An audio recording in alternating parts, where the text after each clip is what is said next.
روزے داروں سے کہا جا رہا ہے کہ اے روزے داروں، تم نے میرے حکم کی خاطر میرے ارشاد کی بنا پر کھانا چھوڑ دیا، دن میں کھانا چھوڑ دیا، پینا چھوڑ دیا،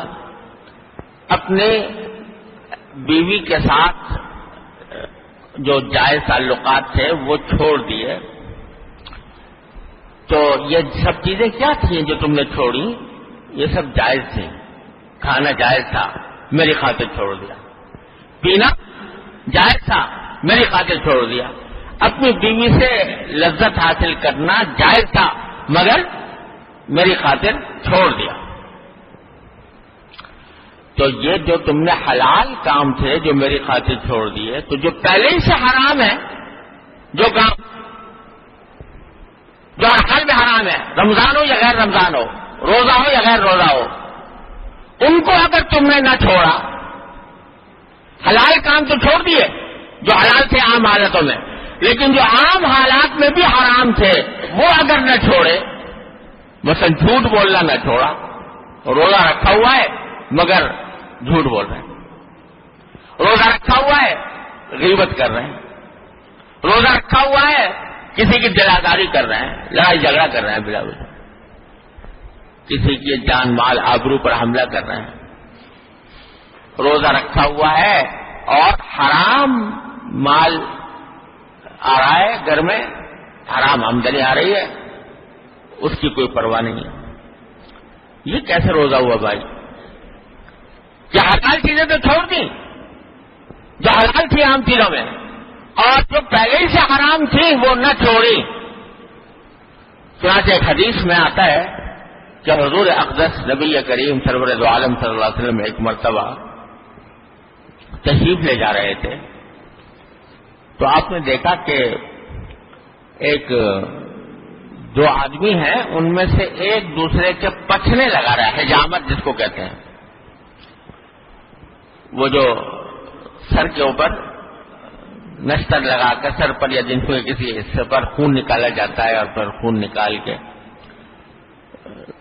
خون نکلنے سے یہ طریقہ ہوتا تھا علاج کا، حجامت نبی کریم صلی اللہ علیہ وسلم نے بھی کرائی ہے اور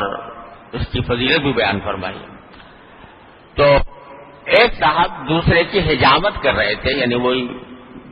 پچھنے لگا رہے تھے، اور دونوں جو ہے باتیں کرتے جا رہے تھے، غیبت کر رہے تھے کسی کی،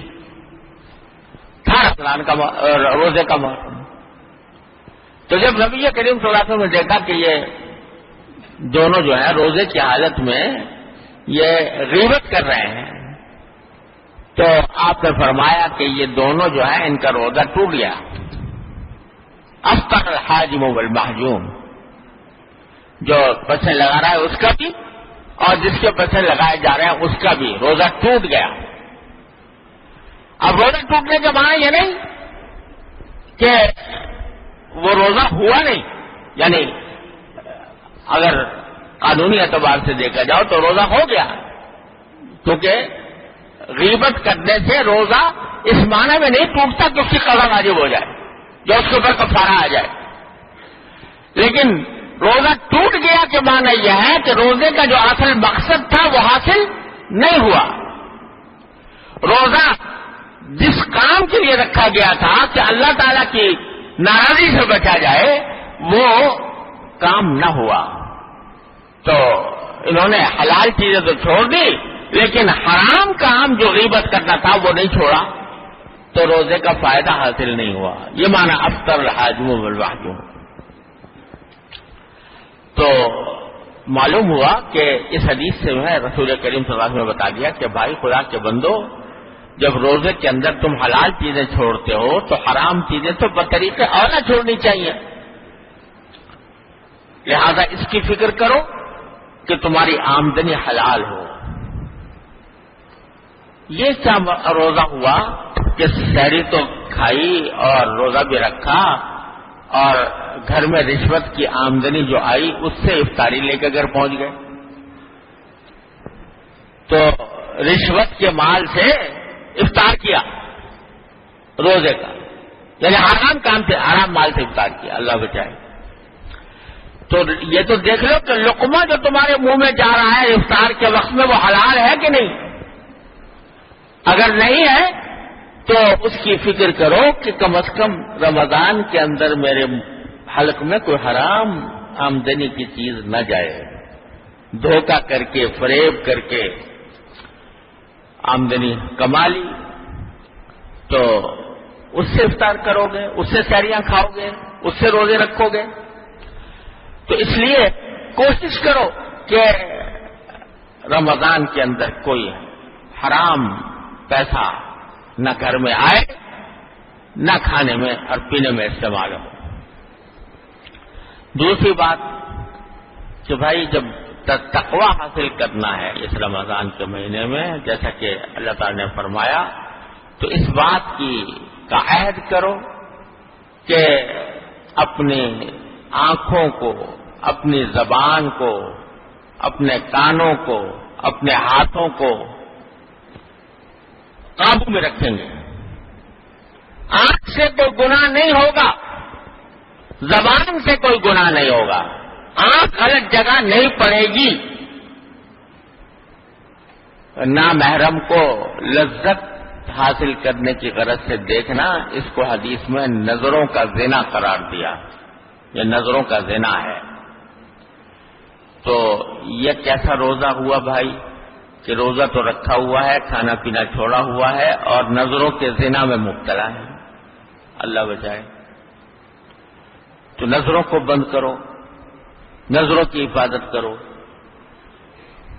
زبان اللہ تعالیٰ نے ایک نعمت عطا فرمائی ہے, جتنی چاہو نیکیاں اس سے کما سکتے ہو. ایک مرتبہ سبحان اللہ کہہ لو تو میزان عمل کا پلہ بھر جاتا ہے, ایک مرتبہ سبحان اللہ کہنے. لیکن یہی زبان جب مجلس میں بیٹھے, دو چار آدمی جمع ہیں, اس میں غیبتیں شروع ہو گئیں, دوسروں کا تذکرہ آ گیا اور تذکرے کے اندر دوسروں کی غیبتیں شروع ہو گئیں, اور غیر ذمہ دارانہ گفتگو, یعنی ایسی بات کہ جس کی تحقیق نہیں منہ سے نکال دی. ایک ایسی بات زبان سے نکال دی, تحقیق تو تھی نہیں, ایسے ہی بلا تحقیق ایک خبر دے دی آپ نے دوسروں کو بلا وجہ, جو حقیقت میں غلط تھی. تو حدیث میں آتا ہے کہ جب کوئی شخص ایسا کرتا ہے, ایسا جھوٹ بولتا ہے, تو بدبو پھیل جاتی ہے پوری اس کی. تو بے تحقیق باتیں, بے تحقیق افواہیں پھیلانا, کسی پر الزام لگانا, کسی پر بہتان لگانا, کسی سے ایسا جملہ کہنا جس سے اس کا دل ٹوٹ جائے, دلاداری, یہ زبان کے گناہ ہیں. تو رمضان کے اندر کم از کم اپنی زبان کو قابو میں رکھنے کے لیے اس کے اوپر بند لگائیں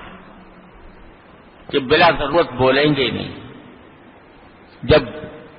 بلا ضرورت بولنے کی عادت پڑتی ہے تو یہ سب چیزیں نکل جاتی ہیں, جھوٹ بھی نکل جاتا ہے, غیبتیں بھی ہو جاتی ہیں, بہتان بھی ہو جاتا ہے, اور خدا جانے کن کن بلاؤں میں انسان مبتلا ہو جاتا ہے. تو طے کر لیں کہ رمضان کے مہینے میں باتیں ہی کم کریں گے. ارے ایک ہی مہینہ تو ہے, اس کو تھوڑا سا اپنے آپ کو قابو میں کر کے گزار لو. آنکھوں کی حفاظت, زبان کی حفاظت, کہ اس زبان سے کوئی کلمہ نہ جھوٹ نکلے گا, نہ غیبت ہوگی, نہ کسی کی دل آزاری ہوگی, نہ کسی کو گالم گلوچ کا رسوالی کیا ہے. حدیث میں رسول کریم صلی اللہ علیہ وسلم نے فرمایا کہ اگر کوئی تمہارے سے کرنے بھی لگے, لڑائی کرنے لگے کوئی شخص تم سے روزے کی حالت میں, تو عام حالات میں تو یہ حکم ہے کہ فَإِنِ اعْتَدَىٰ عَلَيْكُمْ فَاعْتَدُوا عَلَيْهِ بِمِثْلِ مَا اعْتَدَىٰ عَلَيْكُمْ. جتنا اس نے تمہارے ساتھ زیادتی کی تم بھی اتنی ہی کر سکتے ہو بدلہ لینے کے لیے. عام حالات میں تو یہ قاعدہ ہے. لیکن حضور اقدس صلی اللہ علیہ وسلم فرماتے ہیں کہ رمضان میں اگر کوئی تم سے لڑائی کرے تو اس سے ایک ہی بات کہہ دو کہ بھائی میرا روزہ ہے, انی صائم،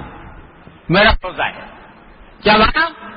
کہ میں روزے کے اندر اپنے آپ کو اس فضول لڑائی کے اندر مبتلا نہیں کرنا چاہتا. چاہے میرا حق ہو کہ میں تمہیں جواب دوں،